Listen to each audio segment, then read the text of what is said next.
Okay.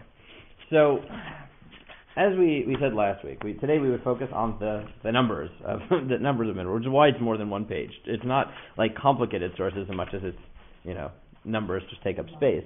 Not even such long even, but it's just a lot. Okay. So as we know, Bamidbar starts with the census of the Jewish people. We dealt with last week whether this census is the same census as the one we had in Parshas Ki Tisa, concerning it has the same number of 603,550. Is it not? Were there two? Was it one continuous one? If it is the same, if it's two different ones, so how do you have the exact same number of people? With a period of time in between? Did it depend who counted, etc. But the even bigger question is what I called here the biblical population explosion, and this is for biblical critics, this is one of the first places they go. But the question really does jump out at you, which is trying to figure out how we got to this number, whatever exactly number you think it is, and what census you think it is. The math is quite difficult because if we just take the numbers that we know, so if you look at number one, right, the number, as I said, the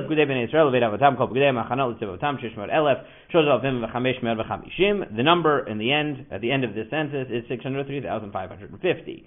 But this is only 210 years after the Jews go down to Mitzrayim, which in number two we know when they got down to Egypt they were at 70. So we're talking 210 years of population explosion of 70 to 603,550 men between the age of 20 and 60. So a total number of about 2 million, which is an incredible population explosion. And mathematically approaches impossible. So the question is, how do you get there, right?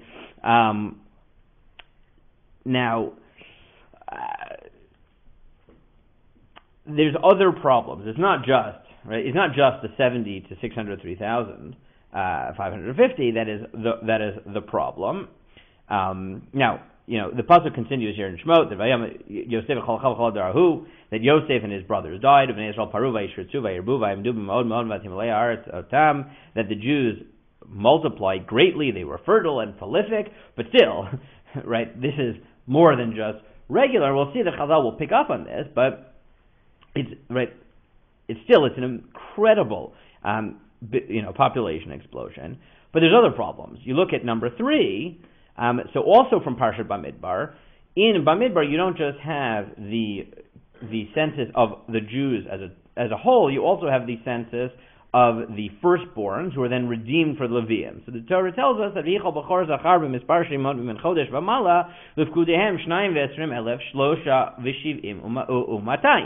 that the number of firstborns were 22,273.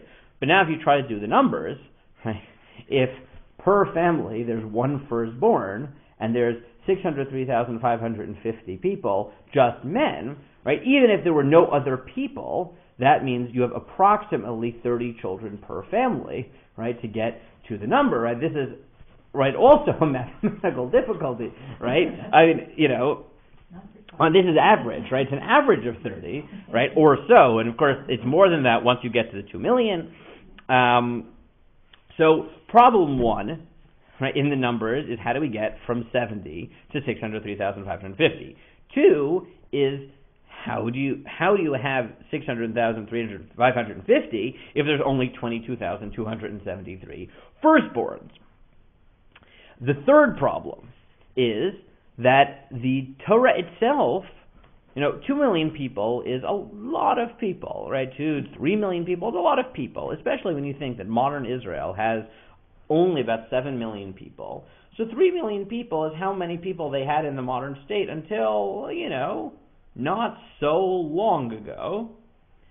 And yet, if you look at number 4, when God tells the Jewish people about their experience as they enter Israel, he says as follows: Lo argarshenu mipanecha b'shana achat pen yiyeh shmama v'raba alecha chayal hasadeh. God says, look, I'm going to kick out the nations slowly, and I'm not going to kick them all out at once, because if I do, the country will be desolate, and the animals, right, the wild beasts, will multiply and they'll hurt you.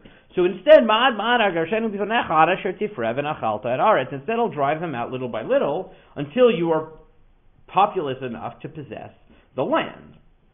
But this is a strange problem. God is claiming that the Jews don't have enough people at the time of when they enter the country to populate it in such a way that it won't just be, the outback with wild animals running everywhere. But 2.5-3 million people, which is about half the modern state of Israel now, a third of the modern state of Israel, that's more than populous enough, right? People aren't living in apartment buildings, right? If nowadays there's about 7 million people, including the apartments in Yerushalayim and Haifa and Tel Aviv and the big cities, in a world where people aren't living in multi-floored houses, maybe multi-family houses, but not in skyscrapers, 2.5 million people, 3 million people is more than enough to create a country which feels full, that feels civilized.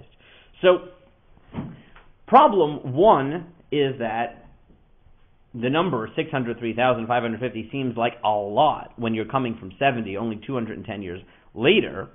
The second problem, which breaks into two, is that the Torah itself seems to indicate that there aren't that many people, because the number of firstborns does not correlate to the number of people that exist, and the Torah itself recognizes that there aren't so many people. There aren't even enough to populate the small little country that we call Israel. And in Dvarim, the Torah tells you explicitly that Lo merubchem mikol ha'amim chashak Adonai bachem vayivchar bachem ki atem ha'ma'at mikol ha'amim. God says explicitly, I didn't choose you because you're numerous, because you're not. You're of the smallest of the nations. Now, nowadays, sure, 2.5 million people is not so big, but remember, the population explosion that we know about, like in the modern world, only started after the economic revolutions. It's just the last few hundred years where we went, basically the world population had grown only incrementally until the 1800s. Now that we have billions of people, that's very, very new. 2.5 million was a decently sized population. What do you mean you're the smallest of all the nations? So, on the one hand, the number seems very strange, and then, secondly, you have these multiple indications in Torah that there aren't so many Jews. So, if there aren't so many Jews, why does it seem like the Torah says that there's, 2-3 million Jews wandering around at this time? Another problem, another indication there aren't so many Jews, if you look in 6 and 7. 6 describes when the Jews traveled, right? How did the Jews travel? So, the Psukim describe it as follows, and as we read the Psukim, keep in mind how likely this smooth traveling would go if you had 2.5 million people to move. Right? So this is how the Psukim go. So the Jews remove their finery on Har Sinai. Moshe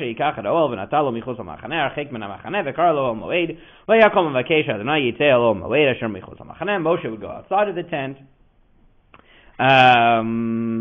Let's skip down to Yud. Just go to Yud.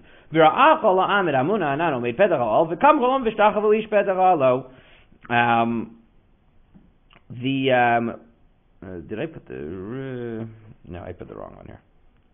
Okay, I'll leave this here. But I put the wrong description of it here. But the Psukim elsewhere describe that the Jews would travel, right, as soon as the cloud would lift, the Jews would travel. But as Dr.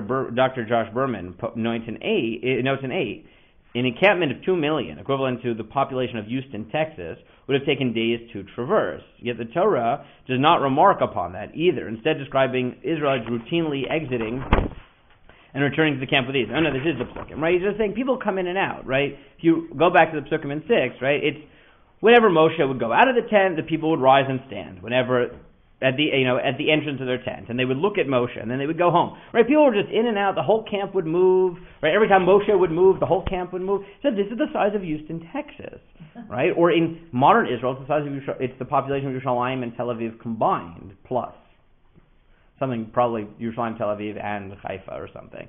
Right? I have to look at the exact numbers, but if you ever try to go, you ever go to these rallies, with 5,000 people. Or, I remember when I was in 8th grade, we had like this big rally in Washington, 100,000 people.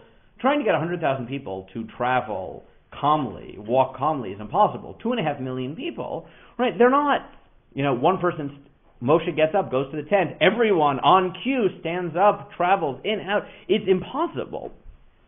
And he said, nor does it register the bedlam and gridlock that would have been created by the system of centralized sacrifices mandated in the book of Leviticus. Is that you have carbonot coming all the time. If people are bringing carbonot in and out of this little camp, right, you know how impossible it is. He said in Exodus 15:27, moreover, and this is, if you look at 7, go back to 7 for a moment, right? The Jews leave Mitzrayim. At some point they don't have food, so God says, don't worry, I'll send you to an oasis. Vayavo elima, v'sham shtemesrei einot mayim, v'shivim tamarim v'chasham alamayim. All the Jews go, and there's 12 springs of water and 70 palm trees, and they're fine at this little oasis. 70 palm trees for 2.5 million people it's impossible. It's literally impossible. Right, so Dr. Berman notes, he said, in Exodus 15:27, moreover, the Israelites are reported camping in a particular desert oasis that boasted 70 date palms, which for a population of 2 million would have to have fed and sheltered 30,000 people per tree, right? By simple mathematics. So the biblical population explosion problem, has 2 very different components to it. One is it's very hard to figure out how we got from 70 to 2-3 million people in 210 years.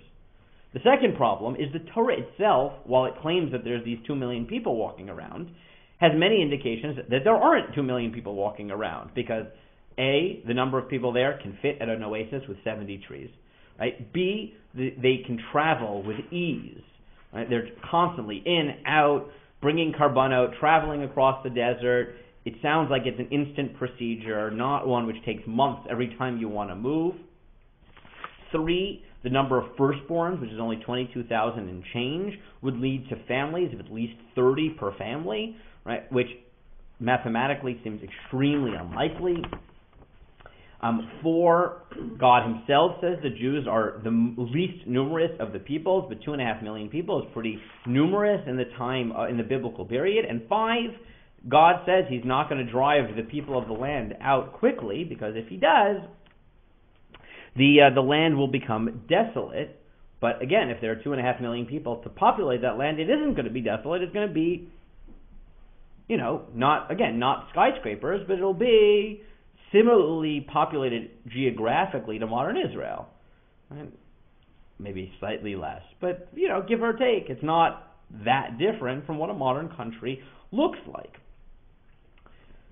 So what do you do, right? How do you deal with this problem and explain what is going on with the numbers, right? If it's literal, how do we get to these numbers, and how do you solve all those problems? If it's not literal, then why does the Torah tell you that there's 600, right? It's not like it's a metaphorical number. It's like sometimes people say, oh, there's 1 million people there. That sounds like an exaggeration. 603,550 is a very odd number to pick if you're not literal, right? So what would it mean if it wasn't literal? How would you even get there? So I'll give away the ending right now, which is that I'm not going to be able to solve the problem perfectly. I'm going to outline different approaches that have been taken, but in the end, it's a problem, right? Here we're highlighting the problem. I'm debating what is the best way to do this. Okay. I could, for organization, I'll just follow the sources I have it, even though I could have reorganized it a bit. So possibility 1 is the Midrashic direction. The Midrash tries to solve the problem, at least the first problem, of how did we get from 70 to 2 million. And that is with a very well-known Midrash, which we tend to, we say it in the Haggadah, but we don't think about the mathematical problem it's trying to solve. But that's the Midrash in Shemot Rabbah number 9.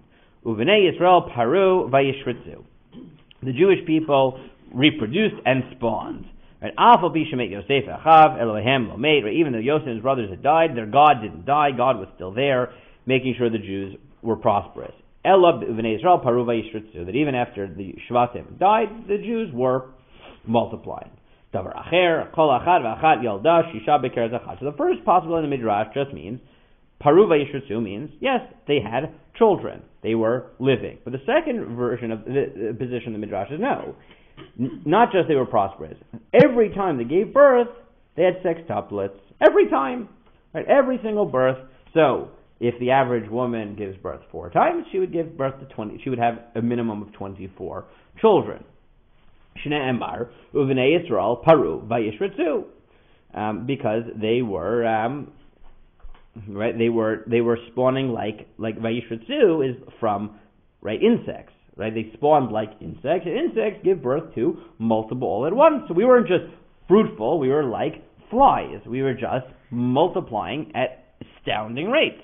Yeshomrim Shnei Masar. Some say it wasn't 6, it was 12. Dichtiv Paru Shnayim Veshritzu Shnayim Varibu Shnayim Vatzmu Shnayim B'Maod Maod Shnayim Vatzimulayar Dodam Shnayim, because they read in each of the plural languages. Paru is 2, right? They reproduced. That's 2, at least 2. Veshritzu, and they spawned is another 2. Vayirbu, and there was a lot of them. It's another 2. Vayasmu, and they were great. 2. B'Maod Maod, a lot. That's 2. Vatzimalay, and they filled plural. That's 2. Aresh Shnei Masar, it's 12. Vayasmu. Yeshomrim Shisha B'Ker Zechad, and some say Vayasmu is 6 at once. The Al Titma, and don't be surprised that they could do this. Shehare Akrav Shehim and Ashratim, and this is where they play on the linguistic point. Don't be surprised, because scorpions, which are of the Shratim, are of the bugs, which is the shoresh for the word Vayishritzu, Yoledet Shivim, it gives birth to 70 at a time.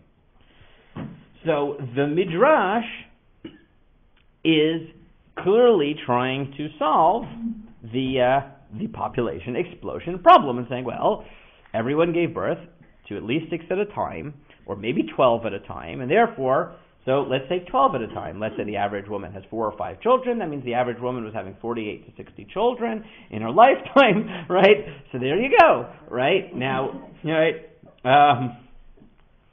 ostensibly, so great, that solves your population explosion. You do that for 210 years, right? And, the numbers will work out. You combine whatever assumptions you want to it of how young people were getting married, and you can do it, right? The math will be a bit tricky, but it'll work out, right? So if you take 70,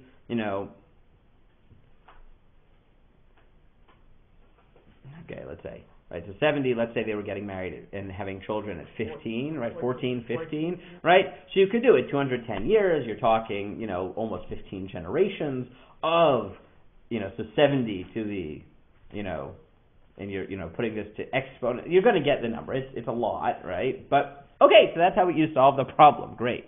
Now, you're still going to have, so that sort of solves one problem. Now, you're going to have another problem, 2 more problems, right? One is going to be, it still doesn't explain all the indications in the Torah that there aren't so many people, right? And you're just going to have to go through each one and say, well, yeah, they were magical trees, and each one of the trees could provide for 30,000 people. You're going to have to say that. You don't have a choice, right? You're going to have to go midrashically and say, yes, each of the trees was a magic tree, and it produced enough dates for 30,000 people. Sure.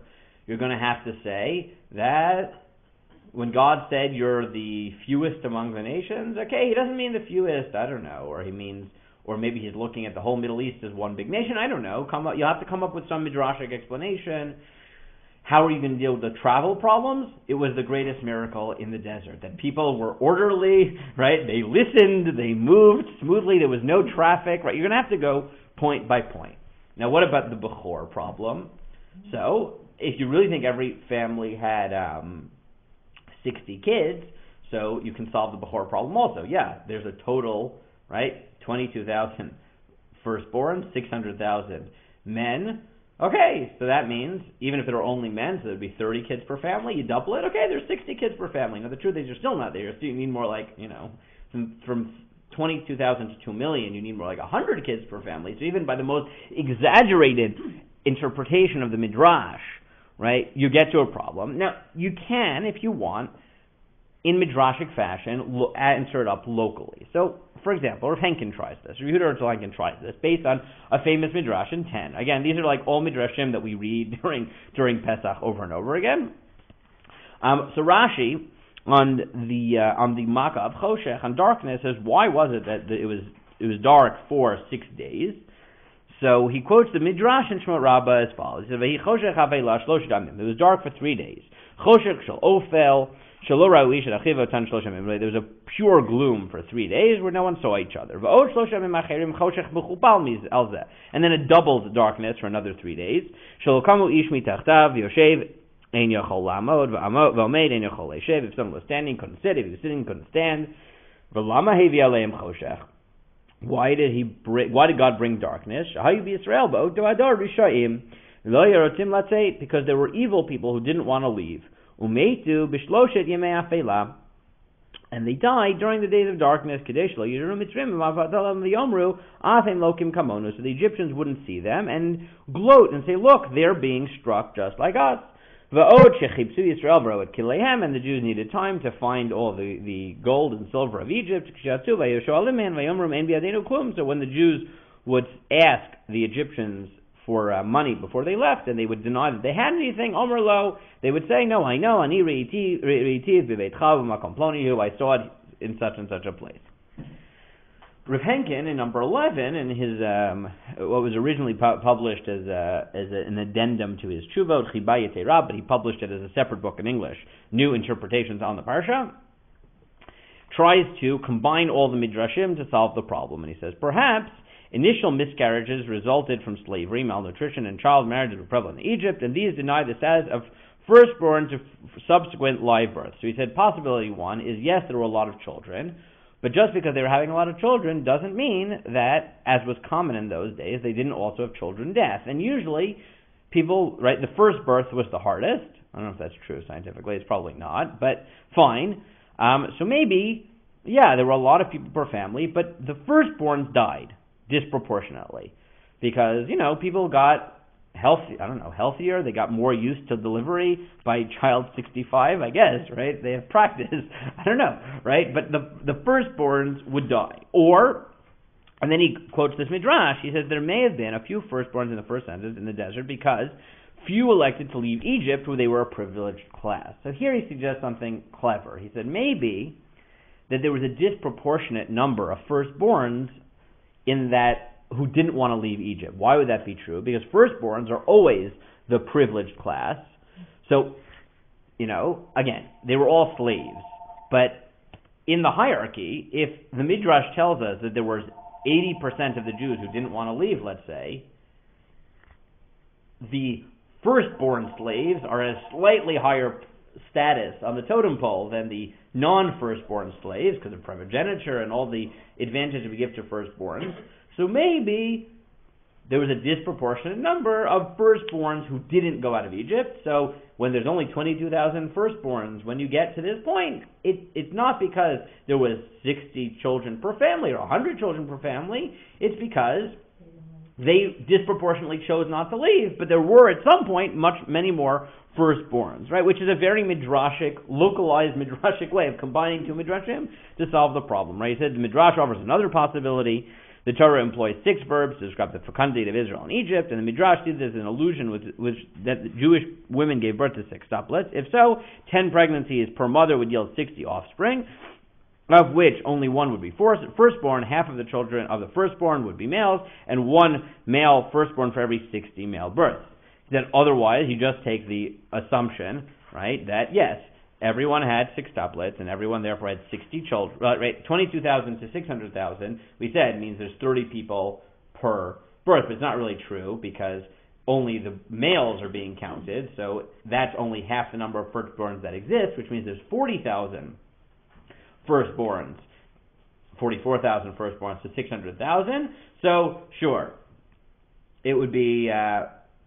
for every 60 males, there's 1 firstborn. Okay, we can work out the numbers.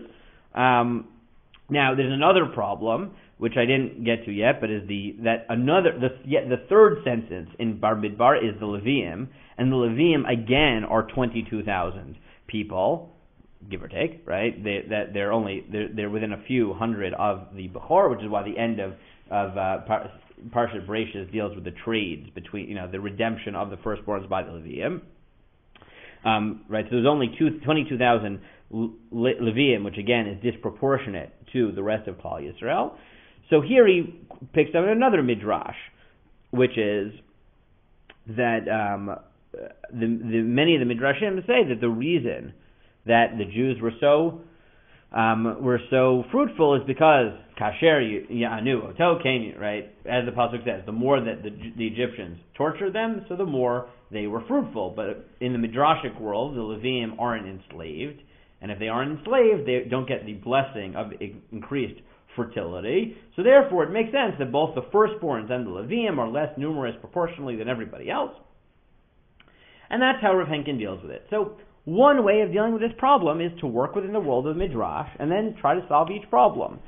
Okay, how do we get from 70 to 2 million? Well, everyone had 60 children, right? How do you explain the number of firstborns? Two possibilities. Either, yes, in fact, there's only one firstborn for every 60 people because, you multiply the number of firstborns by 2 for the girls, and then you figure it out, so there's 45,000 whatever it is, firstborn, 600,000 people. Okay, so, we work it out. Yeah, there are a lot of people per family. We know that, right? Or for 2 million people, whatever it is. So yeah, so one firstborn per, and every family had 50 people. Okay. Or you say maybe the firstborns isn't indicative of how many people there were, because maybe the firstborns in the Midrashic world were disproportionately advantaged, and therefore they didn't want to leave Egypt. If they didn't want to leave Egypt, so they stayed. But that doesn't mean that that's representative. The Levium, their numbers are disproportionate. Okay, maybe they didn't suffer. If they didn't suffer, they weren't enslaved. There aren't so many of them. So that's one direction that would solve, midrashically, or, like I said, the number problem. What it doesn't solve is the second half of the problem, which is, okay, if you really do have 2.5 million people, then how are you traveling with these? Why is the country going to be desolate? Right? How are they supported by 70 trees? Right? None of those questions are solved by the Midrash, and you have to leave it, right? You have to leave it, I don't know, right? You're just going to have to try to solve each one, Now, to be fair, you can, right? Meaning, once you're willing to accept the Midrash as literal, that every family has 60 children or 100 children, so why not believe that there are magic date trees that can serve 30,000 people each? Meaning, I don't think a tree that can serve 30,000 people is any more miraculous than a woman giving birth to 60 or 100 children in her life. Meaning, once you're in that world and you're accepting the possibility of 60 children per family, 100 children per family, so sure, accept magic trees and accept. You can, yeah. Isn't the problem with the Levium the other way? If there's 22,000 from one Shevet and 32,000 from all the others. No, 32,000 is the minimum of any other Shevet. Oh, the minimum from one Shevet. Right. Oh, okay. Menashe is the smallest one after Levi, it's 32,000, but Yehuda, for example, if you look, has 74,270, if I remember that correctly. No, all the firstborn came to 22,273. 74,600, 75, so 600. What's the 22,273? That's all. Is the firstborn. The Levium total is 22,000. The Levium total is 22,000. The firstborns of everyone together is 22,000. 1 month. Okay. Right, because the Levium end up redeeming, the Levium non-firstborns end up redeeming the firstborns of everybody else. So, there's approximately the same number of Levium as there are firstborns in the other Shvatim. That's the number that we get to.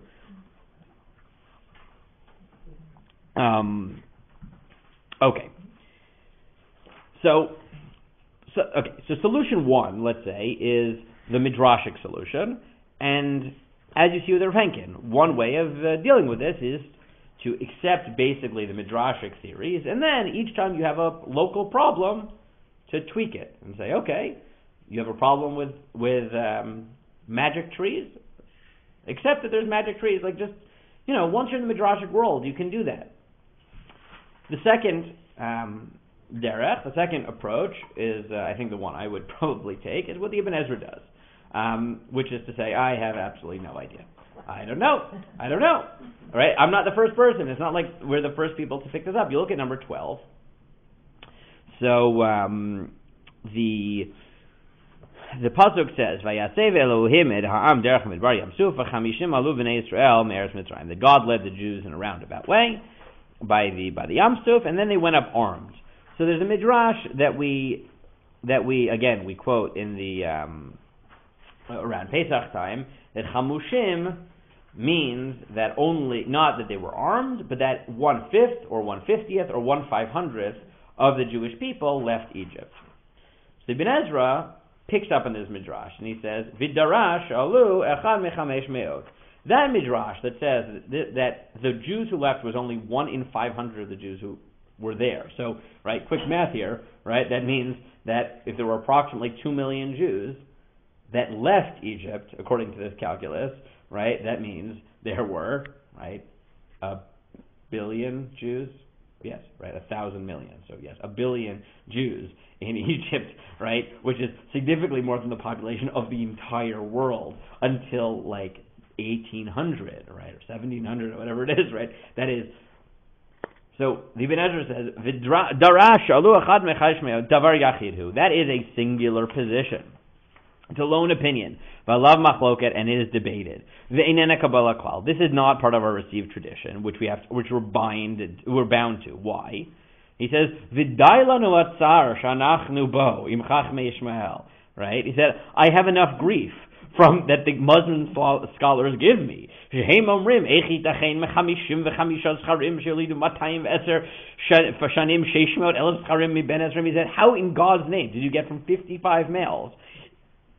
Right, 70 people, 55 males to 200, right, to 2,600,000 males in 210 years. Right, we're not even counting. Right, it's so much more with the women and children because we didn't even count that. And of the 70 who went down to Egypt, he said that's not fair. It's not really 70. 70 includes Yaakov, who already finished having children. Right, it's not like 70 people who are now having children. It's 70 including the parents, right, who are not having any more children. And to be fair, most of the Shvatim weren't having children. It's 70 people including all the generations. You're talking, 2 million people from the 35 children that came down to Egypt. He said, He said, Uchuvatenu. He said, my answer is,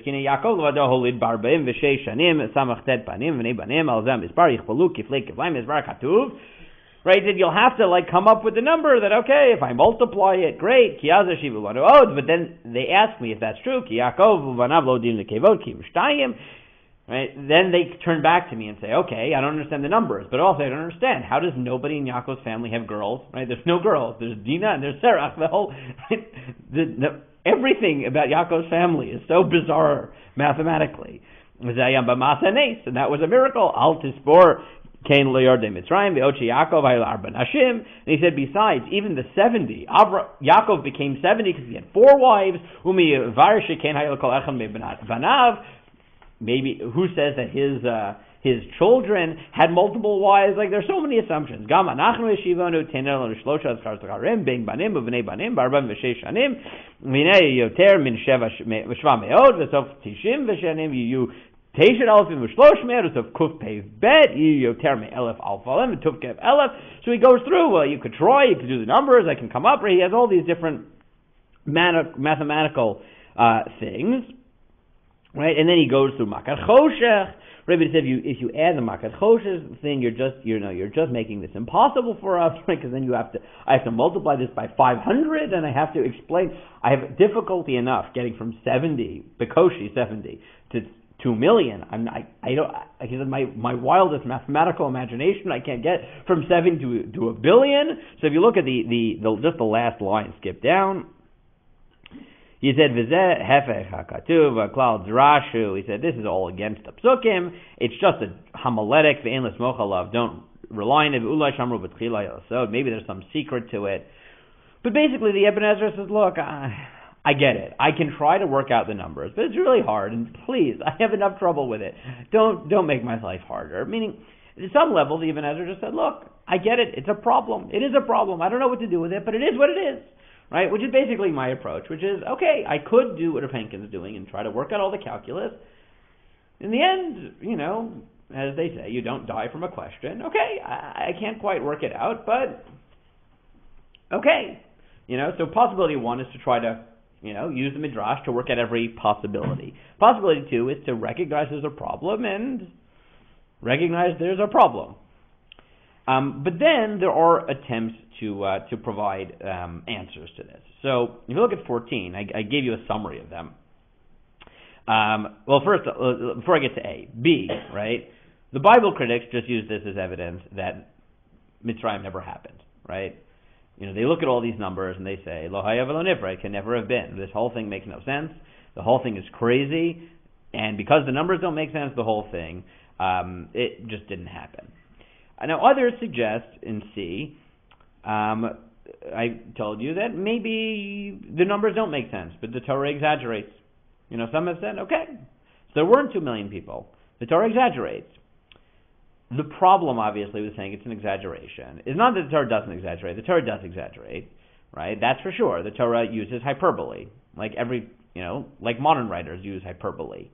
But like I said, when you use hyperbole, it's usually not 603,550, right? It's usually a billion, right? A million. It's a nice round number, right?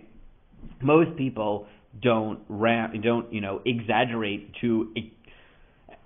Look, it's a weird exaggeration. It's a weird thing to say, well, yes, we actually hold multiple sentences which all come to the exact same number, but we've exaggerated. Yehuda didn't have 74,600. They had 3,000, but we rounded up to 74,600. Like, it's a very...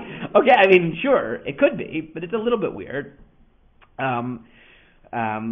Others suggest, again, I don't find this compelling, at least in this case, that maybe this number isn't meant to convey who was in the desert. It means it's in the process of redemption, and they're referring to some generation in the future, which in this case I don't find compelling. It is true that Tehillim Kuf Tet Vav, meaning B'tzeit Yisrael Mitzrayim, Beit Yaakov Mem Loez, right, etc. B'tzeit Yisrael Mitzrayim, 2 psukim later you hear Hay Yarden, right? You hear about the crossing of the Yarden, which means that in the view of Tanakh, Yetziat Mitzrayim ends 40 years after they leave Mitzrayim. It's a process of 40 years. It's true, but it doesn't sound like, therefore, when Moshe does the census, he's not really doing the census. The census is happening 40 years later. It doesn't sound that way, right? It's true. Sometimes we're talking about unfolding processes, but it doesn't sound that way. These censuses sound like they happen in Mitzrayim. The most sort of coherent approach that's been suggested, though it also has problems, is what I put here in A. It's been suggested by many, and I put here, including, fascinatingly enough, by David Ben Gurion, who wrote, if you didn't know, a Perush on Tanakh. Yes, so David Ben Gurion has a Perush on Tanakh. It's called Iyunim B'Tanakh. He loved Tanakh. So he wrote one, and he devotes 10 pages to this topic. And he suggests, and this has been suggested by many people since him, that the numbers were just wrong. Elef doesn't mean 1,000. Elef sometimes means 1,000, but sometimes it means aluf, which is a contingent. Right? So when it says Shiva, right, Shivim Elef, it doesn't mean 70,000. It means 70 groups of whatever. It could be 70 groups of 50. It could be 70 groups of 30. It's a military encampment. Right? So what it's telling you is there's 70 groups, and 600,000 isn't 600,000, it's 600 groups.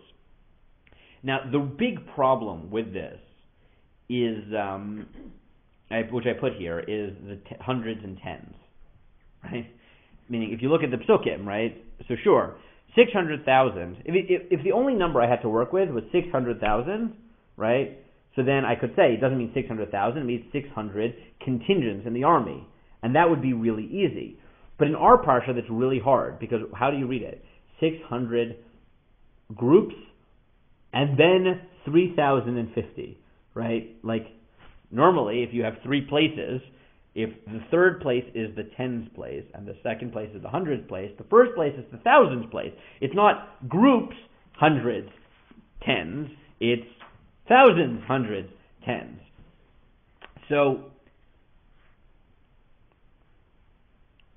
people, again, certain Bible critics who are, I guess, relatively traditional, not traditional, who are willing to play with the text of the Torah, say that it's a scribal error. It never said 550, whatever. Sorry, 603,050, whatever. It said 600,000 groups of 3,000 and, or something like that, plus 3,000, But again, that doesn't really work from a traditional perspective because you have to play with the text. so none of these solutions are really smooth. Again, the aloof one, minus the hundreds and tens problem, does come the closest to solving the problem, because then it says, yes, there were, I don't know. Now, some of the scholars really go and then put the charts. They go very carefully and they try to figure out, okay, what were the numbers, how many people were in it, how do you count all the numbers? So they'll read it like 74,600 means 70 groups of 4,600 people, which is reasonable, right? You can have 4,600 people divided into groups of 70. That's not crazy, and they go through each Sheva and they do it. Again, so that's a variety of academic approaches to it, which is, again, either, at the extreme. Again, none of this, most of these are not things that traditionally you can accept, like the Torah isn't true, right? That's obviously not something I accept, or it's an exaggeration, which, again, it sometimes might be the case. Here it's a bit hard because of the precision of the census, or this notion that aloof means clan, which it could be, but again, it creates problems in terms of the hundreds and tens places in the Torah. So, like I said, I'm not coming to a final conclusion here. But I wanted to do was highlight the problems. Again, to summarize it, there's two types of problems. One is simply how do we get from 70, which isn't really 70, as the Ibn Ezra notes. It's 70 people, not 70 people who can now have children, to 2 million people, 3 million people, 210 years later.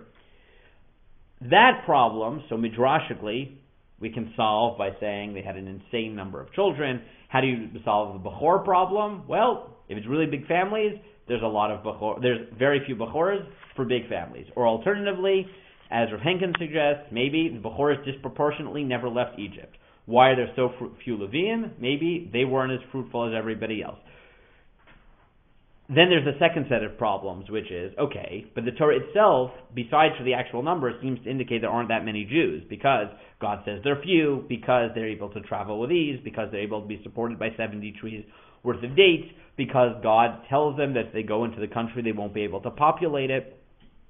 How do you solve those problems? Again, either you try to solve it midrashically, that's possibility one. Possibility two is to say, it's a problem. I understand that there are possible solutions.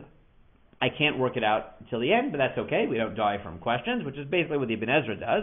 Right? He said, look, I can point you in certain directions, but you're right, there's going to be some things I can't quite work out the details. And then there's the biblical critical approach, which is to say maybe we misunderstand, let's just take the first one here, the aloof one, that we misunderstand it, that it doesn't mean there were 600,000 people. It means there were 600 clans, and in fact, there are only several tens of thousands of Jews, and therefore, that solves everything. A camp of, let's say, 50,000 people can travel with relative ease. It can. It's not that easy, but an orderly camp of 50,000 people can move, right? Meaning, it's true. The Israeli Day Parade, sure, you get 100,000 people, they can march. It's a bit rowdy, but, you move. You get through it. It's a few blocks worth. If you take that approach, then they travel. That's why God is telling them that they can be supported by a little oasis. That's why God is telling them that He can't drive out all the nations because they're not populous enough to take the country. This takes a total rethinking of what Yetziat Mitzrayim looked like, because it's not 600,000 anymore. It's 600 clans. It's a group of 50,000 people. It's about the Jewish population of Toronto, essentially, right? You're not talking a massive nation. You're talking a community's worth. But those are sort of the approaches that exist. Okay. It's 3:22. So I'm debating whether just to keep this. Okay, the second thing I said I would do, I'll do it mostly outside, because it's not as exciting. It's not an exciting topic that I want to spend a lot of time on, but it is an important topic. After we've solved all that, which is complicated, it's the question I asked my seventh grade teacher, which is, why are all numbers in the Torah round? Right? So basically everything is round to the nearest 100, except for God, who's rounded to the nearest 50, which is just, statistically unlikely. So here, there's already a very traditional line of thought that says that, the Torah is just rounding. And this is already found in the Rishonik period, in the medieval period. The Rosh, right, Rabbeinu Asher, one of the main halachic authorities that Shulchan Aruch bases himself on, one of the big three, as well as the Tosfos Rid, both say this. They say, yeah, the Torah always rounds, and they prove it with famous examples. Shavuot, we say, is 7 weeks and 50 days. So the Tosfos Rid just says, yeah, because the Torah rounds. We know it's 49 days, but the Torah will sometimes use a round number, 50. It rounds. Or the Rush says, well, the Torah says that you should get 40 malkot, right? 40 lashes. And the Chazal say 40 doesn't mean 40, it means 39. It means 3 groups of 13, because they would divide the lashes equally between the different parts of the body, the stomach, the back. So the Rush says, well, Chazal clearly have no problem, because they say that 40 is really 39. It's just, 40. So the Rush and the Rid say, how is it that all the numbers are round? Because the Torah rounds. You're right. They're not perfectly round. It's not some miracle of math, right? It was everything worked out perfectly to the hundreds. It's a rounding. So then, okay, why, if we're okay with rounding, are 11 of the Shvatim rounded to the nearest 100, and God is rounded to the nearest 50? Right? That's a very technical problem. Very technical.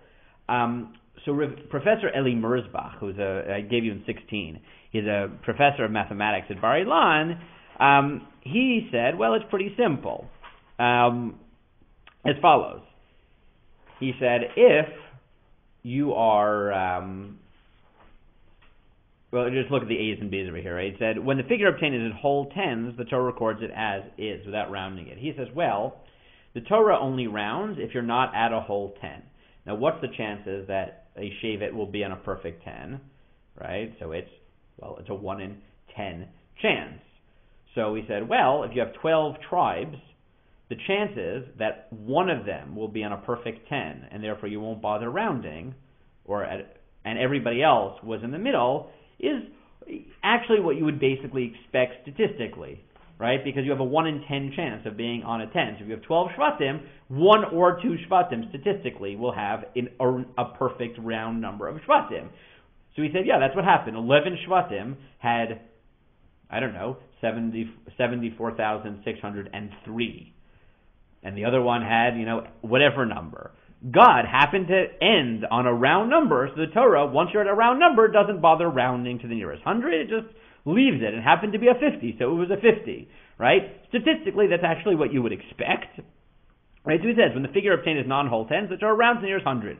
The logic behind the system is simple. If a number ending in units already requires rounding, it is rounded to hundreds, with some small margin of inaccuracy.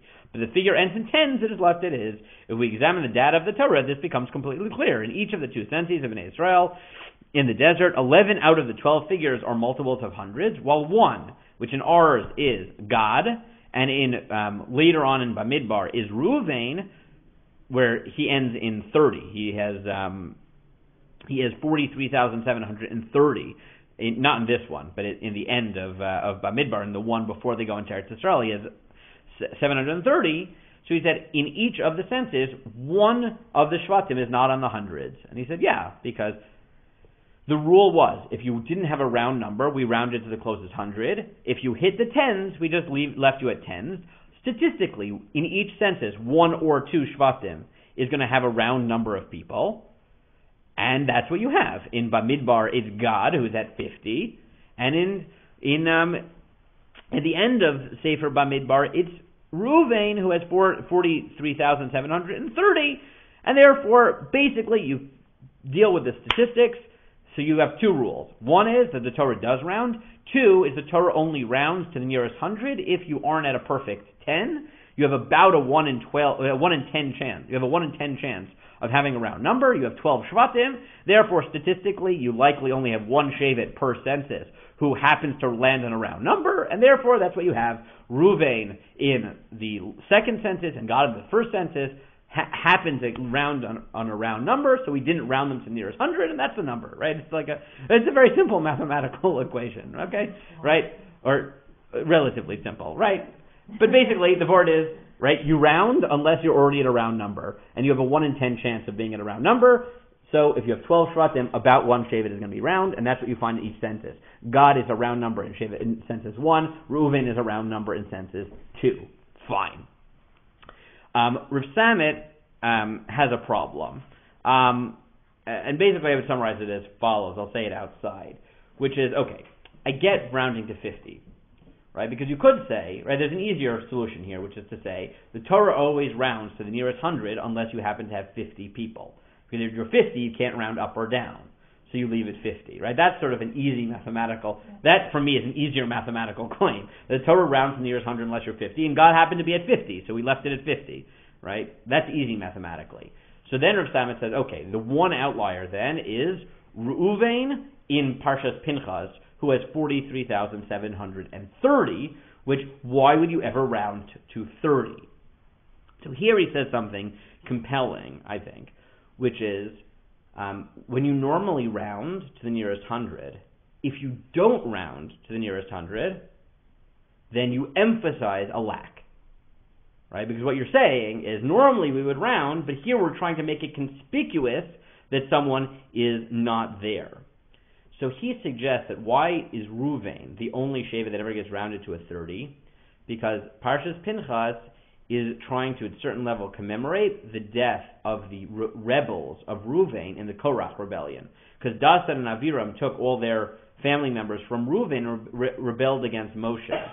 So what he suggests is that it's deliberately not rounded to remind us that Reuven, in a certain sense, is incomplete. That they lost a contingent of people that no one else had lost, namely that group of people from Dasan and Aviram. So by rounding to 30, instead of to the nearest 100 or the nearest 50, it highlights the fact that Reuven is lacking, and therefore he says again, his claim is just basically the Torah normally rounds to the nearest 100 or the nearest 50.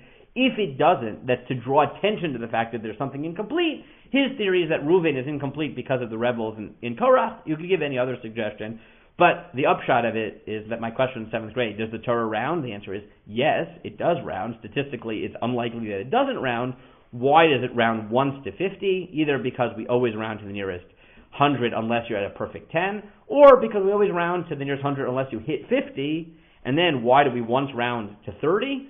Because we want to call attention to the fact that Reuven is missing people. And again, every time we know this is true. If normally you round things and one time you don't, right? If normally you say, look, that the milk is $5, it's really $4.99, right? It's because you don't care. If you're paying in change, right? And you say I have $4.98, it's to emphasize I need 1 more cent, right? If it becomes relevant, so you don't round. So that's what he's saying, is that, the Torah normally rounds. If it's not rounding, it's to remind you that there's a reason we're not rounding. So, again, his claim is that Reuven is because of the loss during Korach. You could give other reasons, but I think his basic claim that the Torah rounds unless it wants to draw attention to the fact that it's not rounding is compelling, which explains the round numbers and non-round numbers in the senses. Okay.